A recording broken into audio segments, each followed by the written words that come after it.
It's casual, not formal. It's hosted by Rory Pendlin. Oh, with Jonathan and Renee in tow. It's time to start the show. 1, 2, 3, go!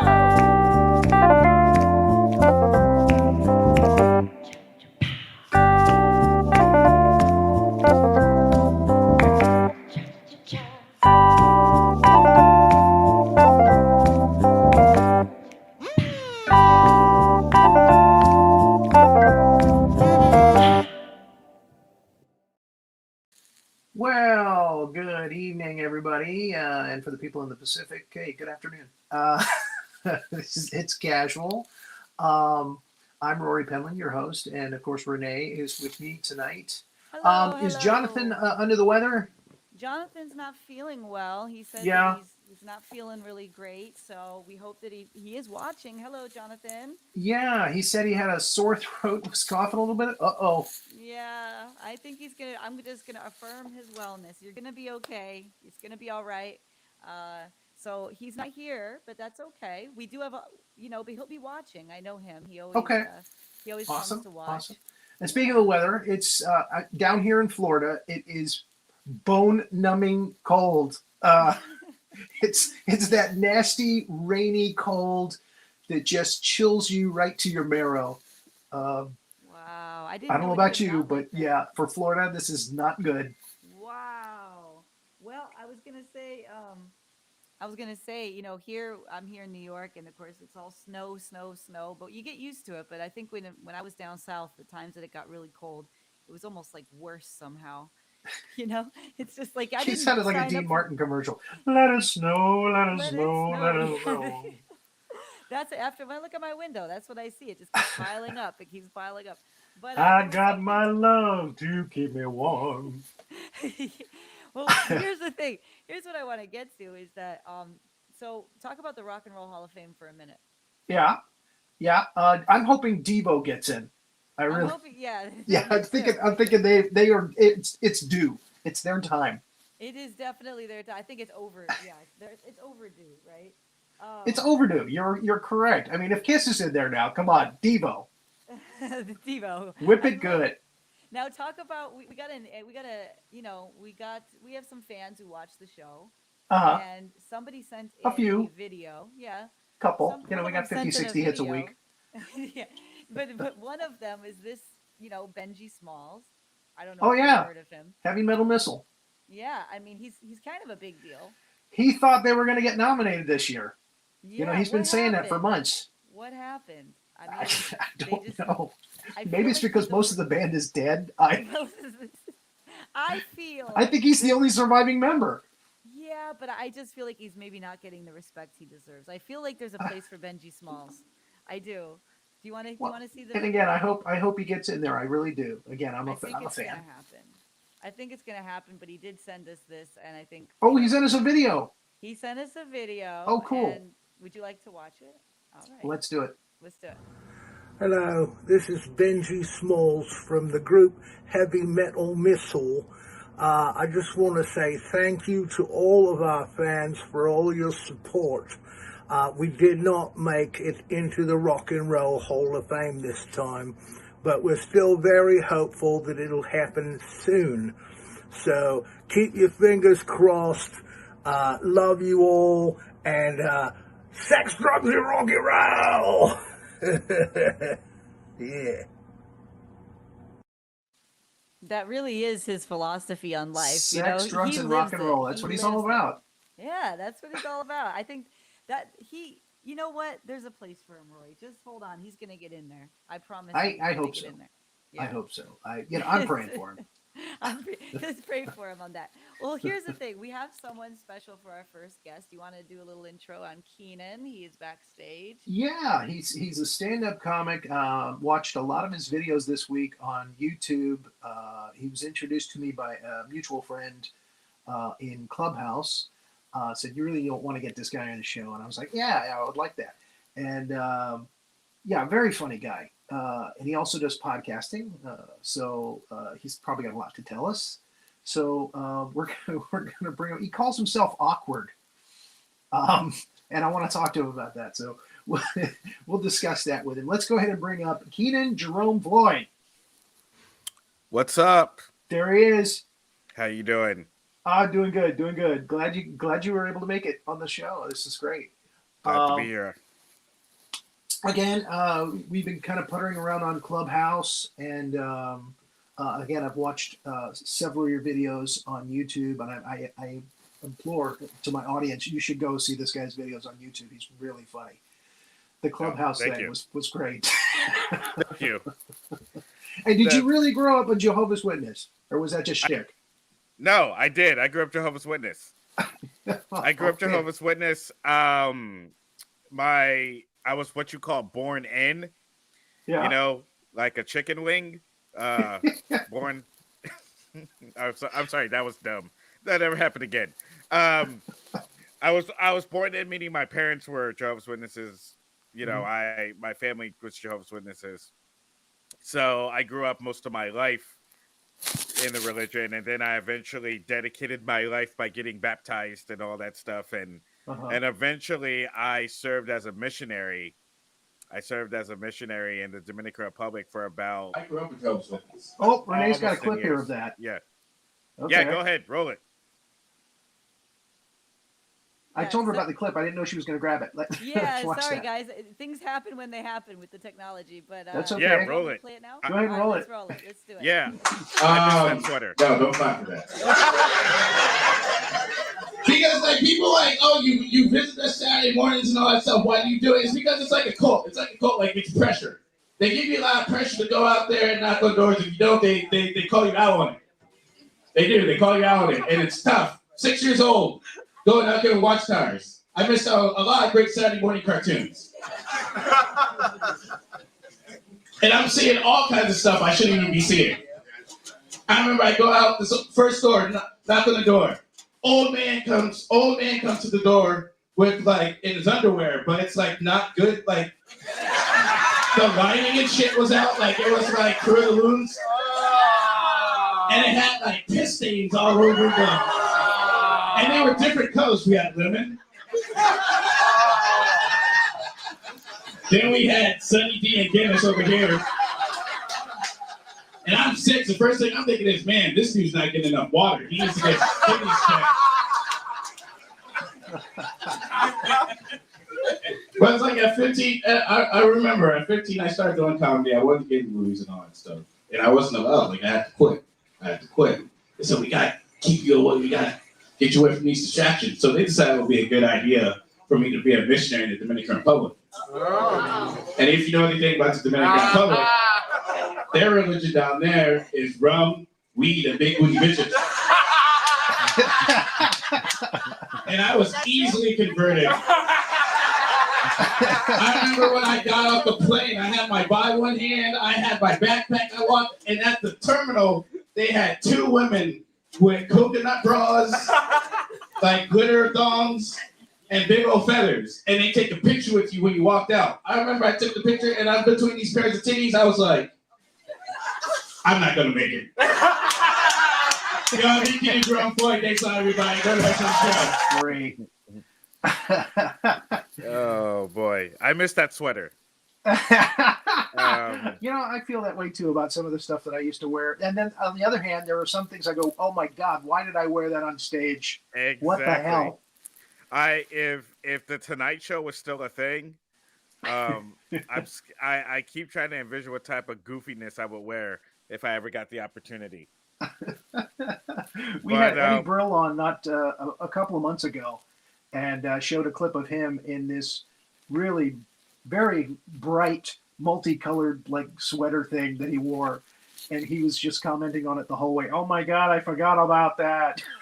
Jeez, because it's the first time that people are introduced to you, and you want,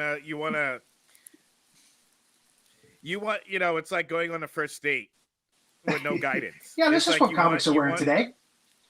Yeah, it's like I'm thinking about I'm gonna go out in like a plaid suit and socks and and Converse. Yeah, and what's those Converses? Those The high tops, but the high tops, the Converse high tops. yellow but ones. yeah, I grew up Jehovah's Witness. It was interesting. It's true. I did go to the Dominican Republic for 10 years. Wow.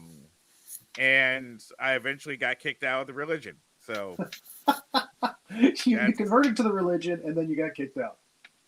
yeah, Are you talking about Jehovah's Witness or the religion you had pretty much said, hey, I'm I'm gonna go this way at the airport. no, I was kicked out of the Jehovah's Witnesses because I converted to big There you booty go. bitches and rum There you and go. weed. It's strange because a lot of religions, they preach that fornication is a sin, which to me doesn't make any sense. Because if you believe in God, why did God make everyone look so good? especially women that go to the church. Women that go to the church, they always look good. I remember because this is it. Everyone wants to get married because you can't have sex outside of marriage. But to be able to get married, you have to look sexy. So I'm going to get a nice suit. I'm going to go to the gym. The ladies are going to get the skirts and the heels and and all that stuff. So it's like, if fornication is not a thing, then make us all look ugly. You know what I mean? Like, humans, in my opinion, I think. Have you ever been to a Baptist church? Sorry. Oh, Baptist churches are worse. I don't know what Baptist church you've been to, but Black Baptist churches are worse. 24-year-olds, religious, Jesus. I don't know what to say, but that's it, baby. Worse. Speak to me in tongues. Yes, it's worse, and because no other animals, in my opinion. It's not because animals have sex for procreation. That's what they do. So none of the animals have to look good. I mean, a peacock looks better than a male peacock looks better than the girl peacock. Yeah, he's got the tail that he has to fan out to impress them. And it's not hard for humans to have sex either. Like some animals that have sex, they have to determine whether it's worth it because they will literally die. They will die if they have bees when they mate with the queen. They die. Right, praying mantis. A praying mantis, she kills the dude. Yeah, she eats his head. Can you imagine if you're a porcupine and you're trying to get some ass? You have to be like this. I'm not sure if this is worth it. I have to make sure this is worth it. It's so easy for us as humans to hook up. So that's why, to me, fornication as a sin, that doesn't make any sense to me. This last 5 minutes, your segues have been awesome. I just want to say that. Oh, I'm sorry. You're just rolling from one bit to the other. It's wonderful.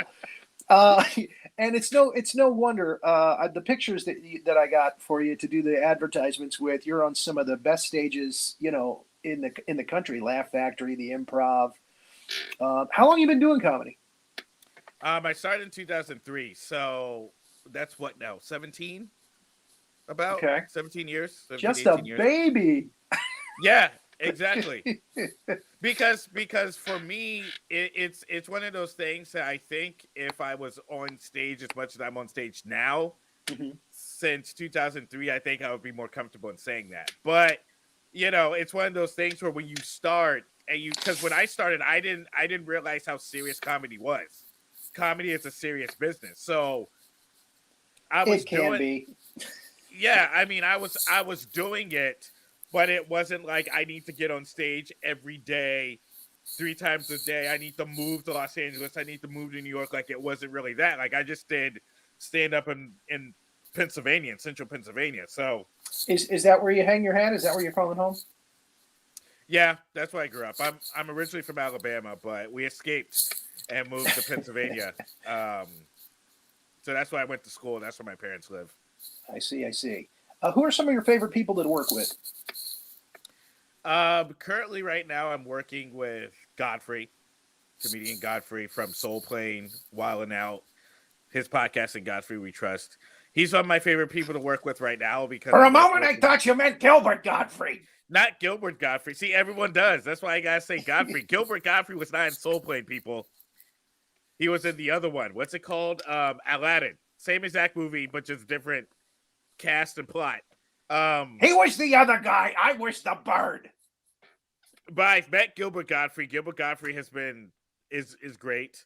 I've worked with D.L. Hughley and Earthquake. And those, as far as like the people that I've worked with on stage, those are my three favorite. Okay. Awesome. My favorite people, Roy Wood Jr. is great if you're a young comic looking to learn. And Roy Wood Jr. is real nice. He's always open to giving advice. Earthquake is another one that's great at giving advice. Before they passed, Louis Anderson was real nice. God, so Louis sad that we Anderson. lost him. And Bob Saget was really nice too. Bob Saget and Norman Dunnell. Louis Anderson, Bob Saget, Norman Dunnell. All super nice comedians. Yeah, that's what I've heard. That's what I've heard from Super everybody. nice. Yeah. And a quick story about Bob Saget was that I used to work at a comedy club in New York called Caroline's, and that's where Bob Saget used to do his annual fundraiser for, I believe it was like leukemia, type of leukemia or something, right? He would do it every year because his sister passed from it, right? And every time Mr. Saget came in, he would introduce himself as Bob Saget. He would say, "Hello, I'm Bob Saget." He'll come in the year after, "Hi, nice to meet you. I'm Bob Saget." Now, the reason I find that interesting is because he's Bob Saget. Right. Like Everybody knows Bob Saget. We know who Bob Saget is. But the fact that he took the time to be like, "Hello, I'm another human being. Nice to meet you. I'll see you next year," or whatever. Like, it's a lot of people with that amount of fame don't do that. Right. They don't do that. So the fact that he introduced himself every time as a person, I think set him apart from a lot of other comedians. So, I mean, it was a big loss. Yeah. Yeah. Who were some of your other influences coming up as a comic? Dave Chappelle. Yeah. And Dave Chappelle and Bill Cosby. And there's a story behind that. I saw the year before I started doing stand-up, I saw Dave's Killing Them Softly. And I really didn't know what it was, but it looked fun, and I thought it was funny. It's one of my favorite specials. A few months later, I went to see Bill Cosby live in concert. And after that, it was, I don't know what this is, but I want to do this, right? So, I mean, they're two controversial figures now, but those are two people that... I grew up listening to Bill Cosby's albums. I mean, Yeah. Wonderfulness and, Why Is There Air? I mean, all the albums. I mean, I used to, the one Himself. with Noah and the Ark, I Yeah. think that was his first one. Yeah, himself. Brilliant storytelling. My brother Russell. Flip Whom I Wilson. slept with. Flip Wilson was one of my influences. We had a Flip Wilson record. The record we had was The Devil Made Me Buy This Dress. That was the album we had. So Killing Them Softly, Bill Cosby live, and Bill Cosby himself, Flip Wilson, The Devil Made Me Buy This Dress, and Richard Pryor live in concert. Yeah. Those are like the four things that really like got me into wanting to do comedy. There you go. And I remember Carlin listening to Class Clown. Listening to the Class Clown. That was one of the what ones was that it? influenced me. The dirty words, 99 words. 7 dirty words you can't say on 7 dirty television. words you can't say on television. Do Yeah. you remember them? You can say them here. I don't remember them. Fuck. Well, that's Shit, one of them. piss, cunt, fuck, piss. cocksucker, motherfucker, and tits. Yeah. And tits doesn't even belong on the list. It was a groundbreaking bit, that really challenged the whole industry. Doing that bit. And I got into Carlin after I started. I was like a late bloomer on Carlin. And it was one of those things where it's like you listen to him, and then because when I got into Carlin, I started listening to his older stuff, like when he was like at the tail end of his career. and it became a lot more of not necessarily lectures, but basically unshoveling of society. That's what I call it, right? Okay. So because everything was like, and growing up Jehovah's Witnesses, his bit about religion, Yeah. like really resonated with me because he talked about Catholicism and all that stuff, and people's how basically you're like a lemming that's following a religion. People are telling you to do things or whatever, right? And he said the most important thing you can do about your religion is keep it to yourself. It meant something to me. That's Yes. one of my favorite bits. Yes. You call yourself awkward in performance. What do you mean by? Why do you call yourself awkward? Because I've never really fit in. I don't really fit in a lot of places. Not necessarily socially, because I think now in 2022, nerddom and all that stuff is much more acceptable because nerds are running the world right now. But Okay. but when I So was there it is. You're hip. yeah, I'm You're where hip. it's I'm at. down.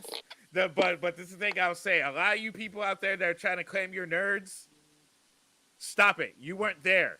You weren't there when we were collecting Pokemon and Yu-Gi-Oh cards and playing Game Boy in high school and I getting was that there. shit stolen. Yeah, you were there, but I'm talking about these other people who saw. And I watch Book of Boba Fett. Yeah. I'm not talking about you. I'm talking about the people that saw a Spider-Man on Instagram with the fat ass, and now all of a sudden they want to be nerds now. No, you don't get a chance to be a nerd. You gotta stay a jock or whatever it is you were. You're not real nerd, man. Yeah, you're not one of us. You're a wannabe nerd. But I always didn't fit in when I was in high school. I was the only black kid in my school from elementary school up. When I started doing comedy, when I would do a lot of mainstream clubs, I would be one of a couple black people on the lineup or whatever. When I started doing more quote unquote urban black rooms, when I moved to New York, I spoke differently and talked about different things to the other comedians.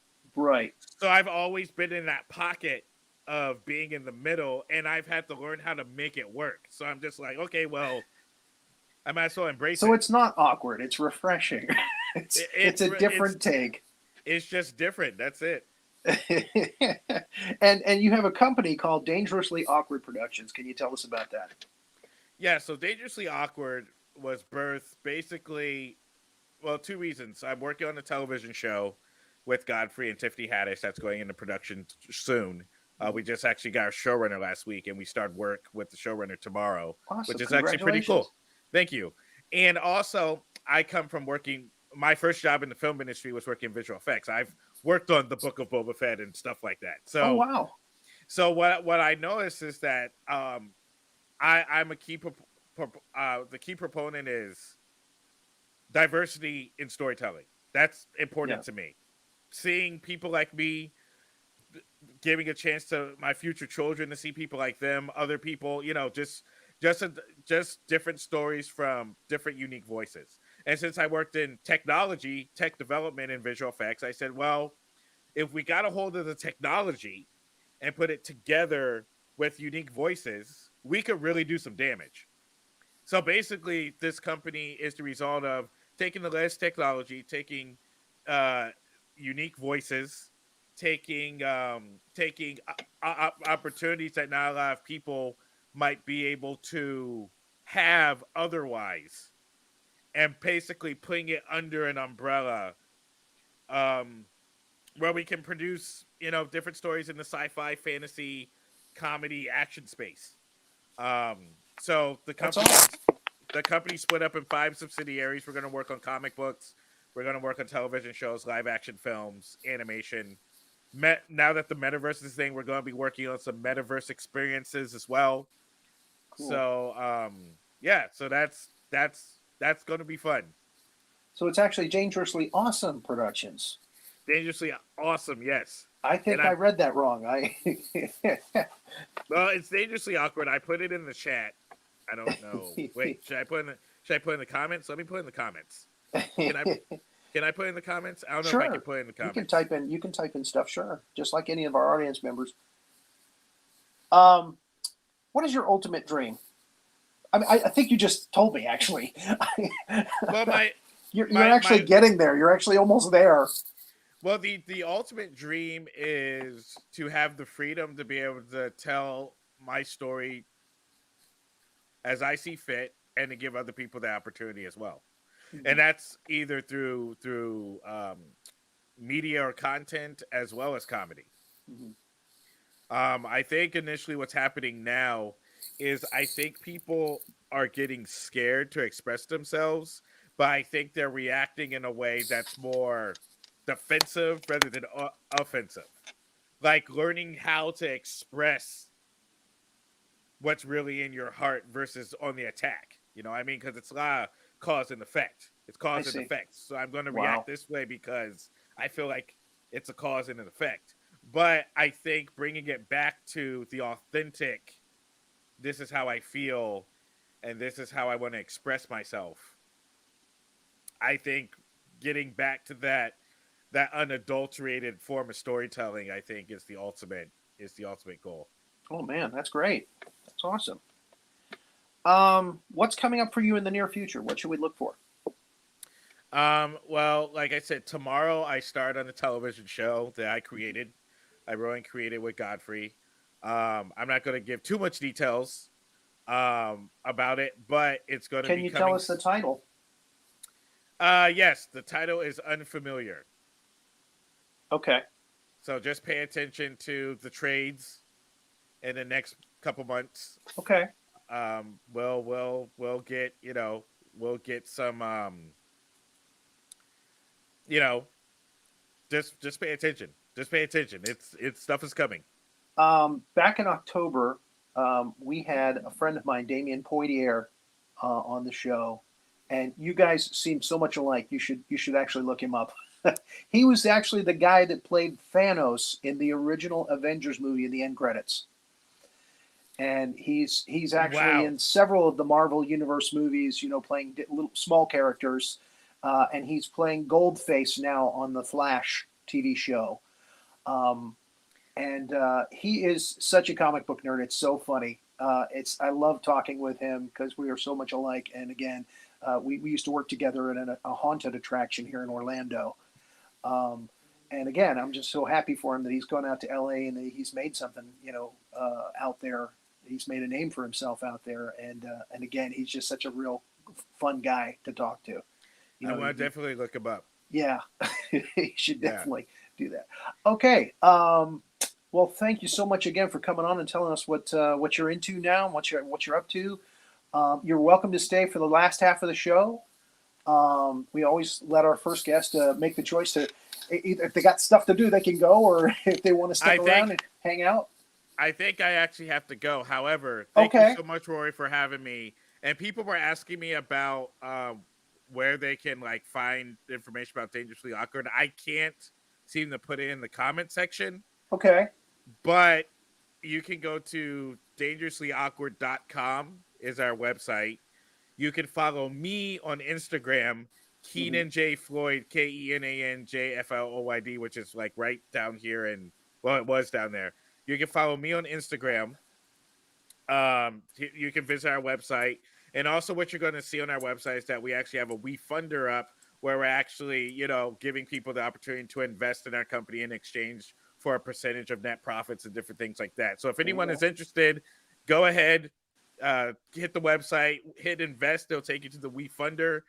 Also, if you follow me on Instagram, all the information is going to be there as well. So thank you so much for having me. You guys have been great. I really appreciate so this. much fun. Thank you. And again, we'll get you on again real soon, I hope, to tell us about Unfamiliar when it's underway and on the air.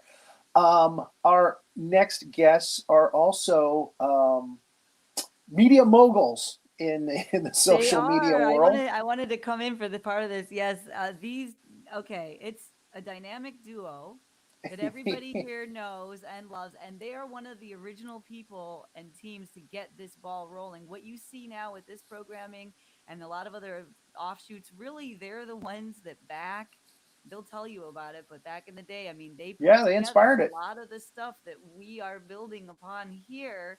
So they're the mama and the mama and the papa, not just of Social Distance Fest, but actually of all of the groups that have come after that because they showed us how to do it. It's incredible. They really are Yes, like the mom and the dad they opened of the all of doorway, us.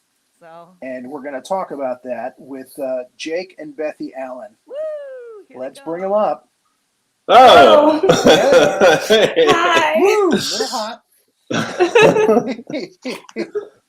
Good to see you guys. good to be on, Rory. Thank you. Awesome, awesome. We've been trying Thanks to get you on to- for a while, and we haven't been able to coordinate until now. I'm so happy that you're finally here to talk to us. Yes. Please tell our audience where you hang your hats, your coonskin hats. Sadly, Where's my your headquarters? coonskin hat was chewed by the dog. Again, Uh-oh. that's two of them now. So Bethy was the last one to wear it. That No. picture of you dressed as him is absolutely hysterical. I can't tell you how much I love that shot. she We used to do nailed our it. first poster for the show. Thank you. I That saw was it. inspired. You She looked nailed It was just like Jake and Jake squared. You could have only Oh, looked my more if you'd been goodness. carrying a banjo. Oh, but you asked where we are. We're in White, Georgia, Okay. like northeast. I don't know why I had it in my or head that you were in northwest. Tennessee, but No, No, it's like we're not. northwest. We're not far. Yeah, we're like an hour and a half from Chattanooga. Yeah. Yeah, okay, that's where my dad was born. northwest of Atlanta. So Let's go, Amity. How long have you guys known each other? Oh, we met in 2008. I think it's going on 14 years. Yeah. Oh wow. Yep. Love at first sight. Do we have a story here? I'll let you tell it. When my dad met my mom, he dropped a case. He was delivering a case of sodas to a store she was at, and she was the clerk there. And she was so beautiful to him, he dropped the case of sodas on his foot and embarrassed the hell out of him. Oh, that's so sweet. So I love stories like that. So Bethy and I, we had a mutual friend. His name's Devin Donnelly, and I was playing in a band, a few bands with Devin, and he was in this other band called the Constellations, and they needed a percussionist for their live shows. The album was about to come out, and he asked me if I'd play percussion for their live shows. I was like, yeah, absolutely. So I joined the Constellations. And the first day of practice, I see Bethy. It was her first day in the Constellation. She got brought on to the clap squad. And That's it right, was, the clap squad. Yeah. It was a group of four ladies, generally in scantily clad clothing, dancing and clapping and doing backup vocals. And We were like the hype girls of the band. yes. The backup And- singers have and- arrived. Yes. I saw her and I knew then. She gave me this look and I knew. And she swears there was no look and that she was just excited to be there. But I know better. It took a moment but maybe a couple days, a week What? before we were like hanging out all the time. No, it was, let's see, we didn't really start hanging out until till the night of the album release. So that was about a month Yeah. before we like really started hanging out all the time. Yeah. And that was it. Yep. So it was your first night working for a gig, and Mhm. that's where you met each other, and that's where it all started. That's where it all Um, started. Jake, when did you start playing banjo? Oh, that was about, what year is it? This is 2022. That was Yep. about 17 years ago, I think. So about the same time that Kenan's been doing comedy, 17 years. There it is. You're also lately, at least, into LARPing and D&D. I don't know about. I've never done LARPing. I've been Oh, into come on, D the and orange D. character. Come on. That was my Halloween costume. So we did a D&D game. I do play D&D. Guilty as charged. I love it. It's one of my favorite pastimes. And we had a D&D game, and everybody was like, "We're dressing up as our characters for D&D." And I was like, "Okay." So I dressed up as my character, and then nobody else did. Oh. Yeah. So it was just me in my crunk character, all ready to go. And yep, nobody else played along. So I played all night. I stayed in character all night, and it was a blast. Good for you. And then I did a set on SDF in character as well, because I mean, all dressed up with nowhere to go, you know, I had to. So you actually went on SDF as the character and did a set. Yes, I did I tried miss singing that? like him. I tried singing like him for a little while, but that was tough. You know, I can keep the crunk voice up for a good while sporadically, but trying to sing in that biscuits and mustard kind of voice, it's just a there you little. go. I was trying to figure out where I'd heard that voice before. That's That's it. It's Carl. It's Sling Blade. You like biscuits and mustard. Funny. I sure do like the way you talk. Too funny. Bethy, what kind of things do you like to do? What are you into? I've given him time to tell me about what he likes. Well, these are things I'm supposed to be very into, but I'm quite overwhelmed most of the time. So I am a painter who never paints. But trying to do a show now to keep me painting. I mean, that. That's good. Accountability is much needed for some of us artists. So, and then last year I started playing the ukulele. Was that last year or the year before? It was 2020. Oh yeah. So I guess the years are just all a blur at this point. Kind of melded But together because of this pandemic. Yeah. 2020, I picked up ukulele. Well, I wanted something that I could contribute other than art. Like I wanted to be able to play music and just come and hang out with my friends. I do end up like always being too anxious to go on and just always want to play, but I enjoy playing so much. Like I'll just sit and play and She get sits and lost. plays for hours sometimes, which is more than I do. I don't sit and play for hours, and she just sits there. Well, Yeah, you've it's been doing it really for like 17 years. Yeah. I've been playing longer than that. That's just when I started playing the banjo. So yeah, I've been doing it a long time. But I understand it. It's like this whole Zen thing where I just like lose myself and just playing, and I'm not playing for anyone or for anything other than just like For you. Yeah, for me, and just it's that moment where you're not thinking about anything else and you're just like in whatever it is you're doing. I guess, being in the moment with whatever it is. I'm sure Sylvia would agree with you on that 100%. Yeah. She's the one with the ukulele, the love of ukulele. Yes. Yeah, most definitely. And of course, SDF. SDF keeps both of us really busy and on top of our jobs and our kids. Well, so. That's what I was going to bring up next. The two of you have done something pretty amazing together. Tell us what SDF is. For the few people that are watching the video. Okay. That's you. Well, so Socially Distant Fest is a group that my husband actually started. It was the day after my birthday, 2020. So my birthday was March 15th, which was a terrible, terrible birthday. I think our restaurant shut down on the 13th. I went into panic mode. Like, there was word that we would be getting unemployment or whatever. None of us really knew how long that would take to come. So I was like Cloroxing the whole house. I don't know, out of some just fit of just anxiety. And then also I was looking at jobs. I'm a server. So I started immediately looking at jobs for like DoorDash, Ship, stuff like that. Things where I could like deliver items to people and get tips. And then Jake started Socially Distant Fest on the 16th. He started it. Well, you should say why you started it. Well, it was just going to be a one-off show for me and some friends that live across the country, and we were all going to get together and just play some music for each other's families.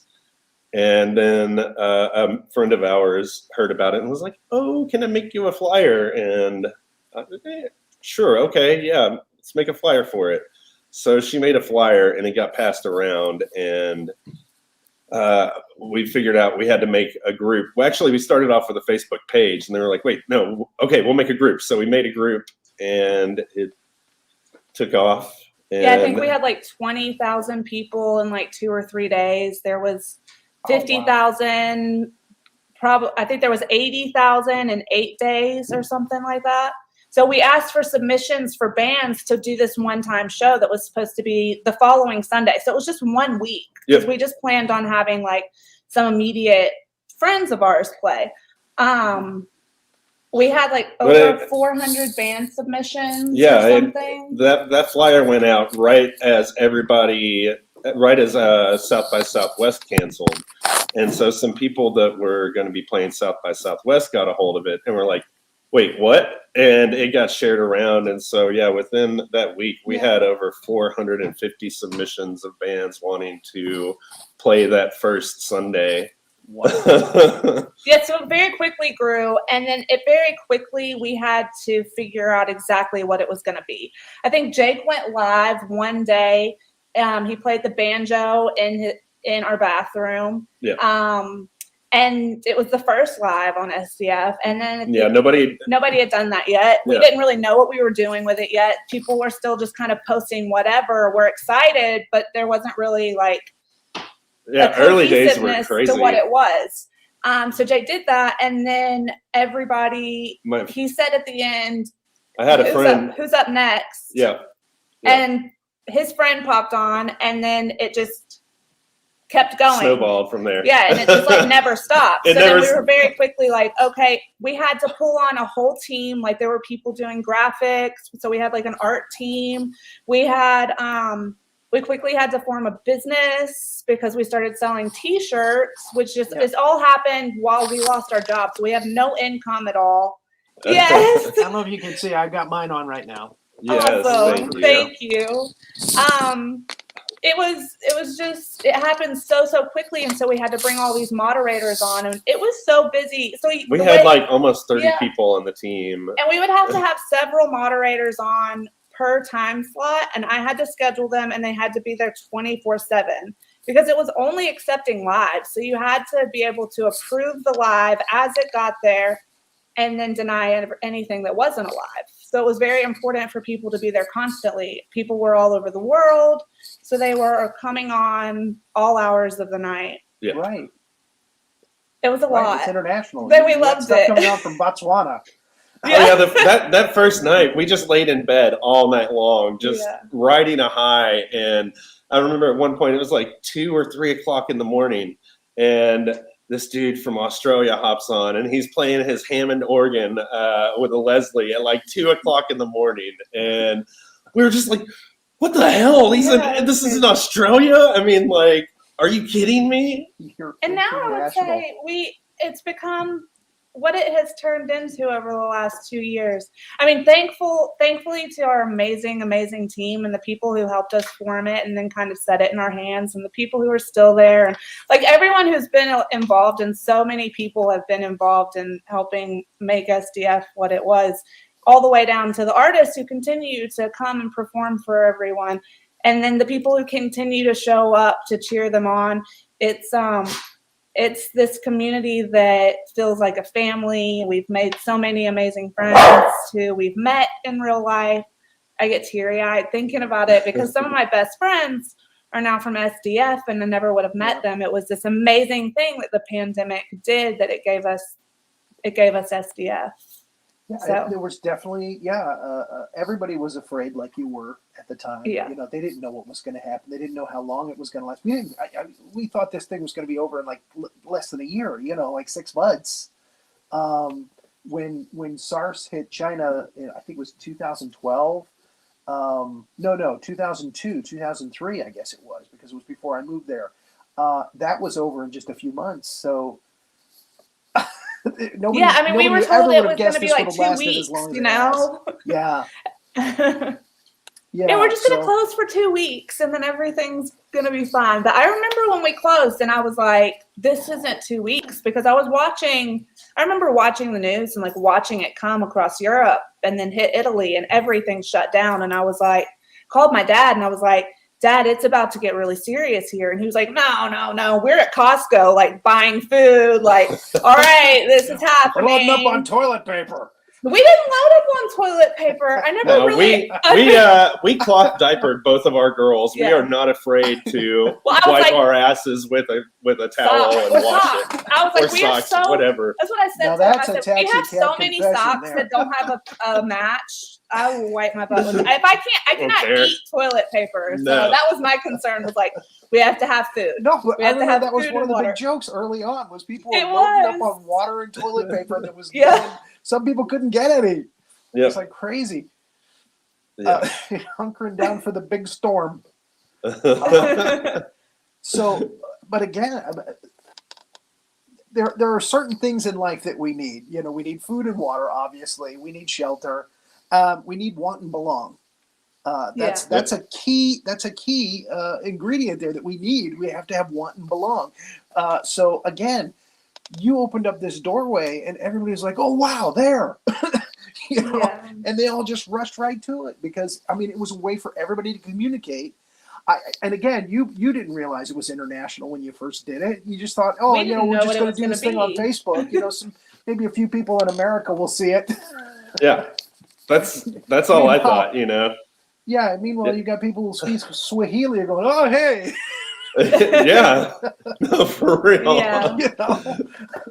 So A big portion of our team was they were from South Africa, or they were from Zimbabwe, and they were living in South Africa, and we're still connected to those people. We had a person on our team that lived in Canada, which a huge part of SDF is from Canada, and specifically Alberta. Alberta and the Calgary area. What up, Sue McKenzie? And then we had someone on our team from Scotland. Scotland, yeah. Yep. So we did have these people that it was like, and we all became this family. We would have, and we still do this with people from SDF too. You know, we have like these little, bagpipe for you. these little like parties and get-togethers, and virtually, of course, because none of us can hang out in real life because we're all over the place. But yeah, we're living in some pretty cool Chip times. meeting sessions where I've done voices. People Those are great. Anytime I went down to my brother's house in the Keys in Key Largo, I'd do one of those for you. Yeah, I mean, you've opened the doorway here for, I mean, other people have followed in your footsteps too. You know, you've got Kim Ware and Alyssa doing the Kimono My House, and, you know, SDF has opened the doors for Tardon Media to start their own channel. I mean, a lot of people are jumping on this bandwagon and doing this because, again, there is such a need for it. And I mean, the need seems to grow. Yep. Yeah. And the way we looked at SDF too was like, it's a venue for people to come perform, and we're so happy when they choose to come there. But like, there's all these other cool venues on Facebook that we love and support. You know, Tardon Media Network, like you said, Kimono My House. So we love Quarantine Karaoke. Busking down the house. Yeah, Positive Vibes Change Lives. Like, there's just too many to name. But we've always tried to have like this good relationship with them and encourage other artists to, you know, play in Help these everything grow. play in these other venues and get to know some of those people too, because there's a lot of people who only go to specific groups and they may never hear you, you know. What is it that Dennis says? Rising tide, you know, lifts all ships. I wanted to weigh in here because we get asked this question at Tardon Media. Oh, hello, Renee. Hi, what's up? I did a little bit of introduction for you guys, but I could actually go on for like 10 hours about how great you guys are. And I do. Everybody talks about you guys as good gossip, right? We always hear about you. But I want to address what you guys were just saying. Yeah, people who are new to any of the networks, whether it's KMH, SDF, or Tardon Media, I'll overhear they'll say, "Oh, are we allowed to go on more than one?" And the funny thing is I say in our case, we kind of existed to interview the people on SDF. Like, that was initially kind of what happened. So it's funny that they even asked, because it's like our network grew out of being like, hey, let's have talk shows to interview people, the really cool people on SDF. And we kind of like, you guys have been here, and obviously Jake's been here a lot. Yeah. So that's how integral you guys have been. So I just wanted to clarify that because I get asked at least once a day about that. Yeah, we all it's a That's rising sweet. tide, and you guys have been nothing but supporting and giving birth to everything that we're doing here. So I just wanted to It's thank you for that. Thank you so much. Thank you, Renee. it's all Yes. been our pleasure, the whole thing. You And know, we did interviews in the beginning, and we have not even the manpower to do anything like that. No. So I'm always so grateful that the artists get a chance to talk to y'all. It's and that y'all are so supportive of what we do, and that I mean it's just like this beautiful sisterhood or brotherhood, you know, of the families of the groups. It's amazing.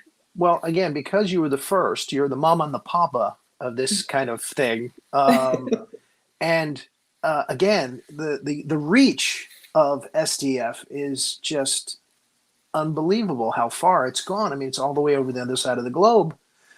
You must be proud of that. You must be happy for that. I mean, It's definitely one what of the you've coolest achieved things is I've just ever done. wow. It's for sure the coolest thing I've ever done. Yeah. You know, Any hopes for it to go further or to go in a different direction? Or I mean, we've got hopes. We've got things we'd like to see, but you know, it's maybe monetize it a little more? That we work on. I don't know how. It's a bit of a I don't know how challenge you in can Facebook. monetize SDF at all. You know, Yeah. I don't. There's no way to do that. Its whole purpose was to help other people. You know, just connect. to help Yeah, other and people share. connect well, and to get money. You know, it was there as like a busking platform. You know, so the purpose was to help the artists. I mean, we have merch for sale and stuff. We don't push it very hard. You know, it's just us, so it makes things a little more challenging. And your Venmo and PayPal are? I didn't even write down any of the links for like. You just the reminded me spring that I have shore. to. I still want to get the guy that plays banjo in Japan to come on the show. And I keep forgetting to reach out to him. Toshiaki, absolutely. Yeah, him and his Definitely son, get they him play on. together. They're awesome. I love them. They are. I stalked him on Facebook for about a month before I got the balls to ask him to come and play in SDF. Like, so you actually saw him somewhere else? I saw him somewhere else, yeah, and I watched him. He would go live, and it would be just like a couple of people watching, and I was like, I want to ask him, but I don't, you know, and I felt so intimidated, and then I asked him, and he was like, oh yeah, absolutely, and I was like, Sure. oh god. I bet he's happy he did that. He's probably reaching a larger audience. He's so great. They're both awesome. I love them so much. They're so good. When we first started It's Casual, I said I want to be on SDF. I want to be on Social Distant Fest because, again, I mean, it'll reach all the way to the other side of the globe, just like I said earlier. You know, I mean, we've got the potential to have audience members all around the world, you know, to watch the show.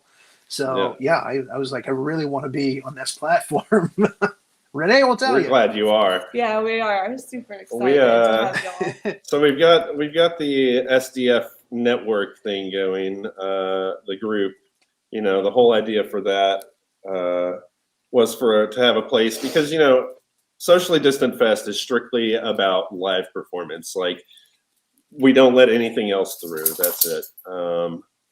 But there's so many other people doing creative things that are not necessarily live or not necessarily performance based in the group. So we wanted to have a place where people could share those things.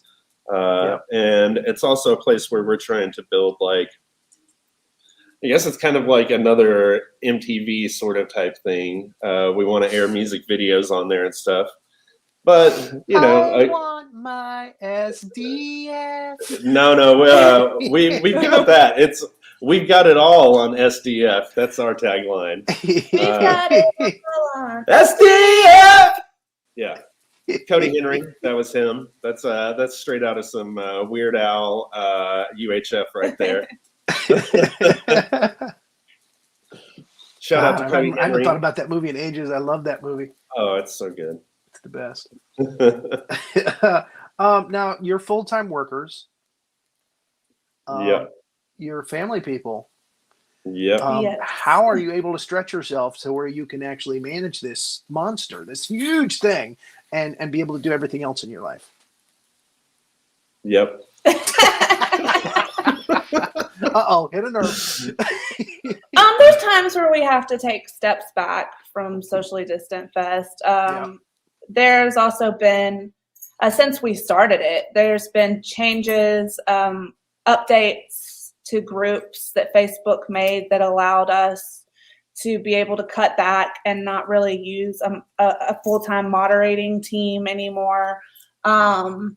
That allows us to just check in and make sure that everything's okay, but we don't have to be there like 24/7 anymore. We're super grateful for those updates. Yes. I don't know what SDF would look like without that. I don't know how much longer we could have done it the way we were doing it. Yeah. No. It was we love it so much, but it was just completely unsustainable to have like all these people working and not getting paid and not being able to pay them.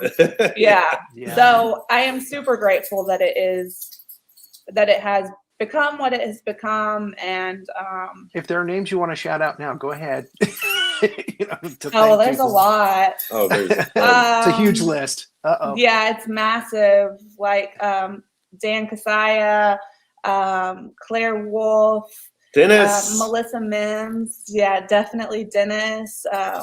Taylor McNally. I'm gonna like leave people out, so I feel like I can't. Sandy D. It's a massive. Sarah Martin. Mm-hmm. Jake's yeah, my cousin. cousin. My cousin was on the team. She hopped on board. Yeah. And of course, like Elizabeth Connor, she's the one who made the flyer made initially. The flyer. Brian, her husband. Yeah, Brian Connor. Like Jada. Yeah, Jada. Jada is she was like our business manager and helped us in so many huge ways. Like worked her butt off. We would have had no clue. I mean, everybody did. Bethy, is a server, and I was in the restaurant industry for over 20 years. So we had no idea how to run a business, at all. How to do. I didn't know anything about graphics. I couldn't do any of that if you had asked me at the time. But then as people left, they had to go back to their real jobs and their real lives. And so a lot of it ended on me and Jake, and that's okay because we love it so much and we wanted to keep it going. And like I said, we were super grateful for what they it was like a gift.